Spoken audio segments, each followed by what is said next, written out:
প্রিয় দর্শক, কে বা কারা সচিবালয়ে আগুন দিয়েছে?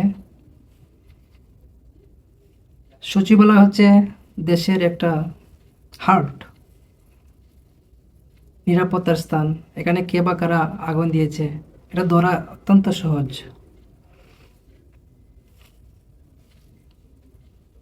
কিন্তু দেশের মিডিয়াগুলো বিভিন্নভাবে বিভিন্ন জিনিস প্রচার করতেছে। কেউ কেউ বলতেছে যারা বাংলাদেশের সব থানাগুলো পুড়িয়েছে তারাই এই কাজ করেছে, অর্থাৎ সমন্বয়কদের দিকে ইঙ্গিত।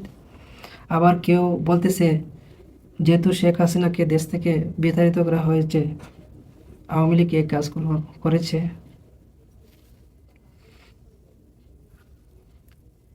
তবে আমার মতে এটা আওয়ামী লীগ করেনি,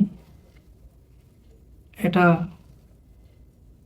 যারা করেছে নিশ্চয়ই বাংলাদেশের মঙ্গল চায়নি, বাংলাদেশের স্বাধীনতা তারা বিশ্বাসী নয়। আমি সচিবালয়ের পুরার যে ভিডিও এটা দেখেছি, 3 জায়গায় আগুন লেগেছে। বিল্ডিংয়ের 2 মাথায় আগুন লেগেছে, আবার মধ্যেও আগুন লেগেছে। যদি এটা দুর্ঘটনা হয়ে থাকে তাহলে তো এক জায়গায় আগুন লাগার কথা, 3 জায়গায় কেন আগুন লাগবে?